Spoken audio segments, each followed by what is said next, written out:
O hakimiyyətin artisti var, maşında ki, bu deyir, padvaldaklar mənim əskərim ola bilməz.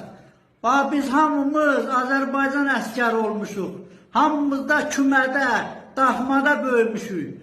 Azərbaycanda gedib qulluq eləmişik. Sənin oğlun harada qulluq eləyib? Ağ krasovka, ağ şalvar geyinib, harada qulluq eləyib? Bizim kimi cəngavərlər bu gün də vətəni sevirik. Vətəni istəyirik. Sənin kimi kukla oynatmırıq. Biz istəmirik xalq artisti, biz nə edirik? Nəyimizə lazımdır xalq artisti? Nəyimizə lazımdır müğənni? Bizə qəhrəmanlar lazımdır, igidlər lazımdır, generallar lazımdır. Nəyimizə lazımdır kukla oynadan xalq artisti? Bizə artistlər lazımdır. İnsanları təhqir eləmir. Bizim gül kimi əskərlərimiz var, döyüşkən oğullarımız var. Niyə təhqir edirsiniz? Padvalda yaşayan insan deyilmi? Bu hakimiyyət onlara ev versin, onlar da padval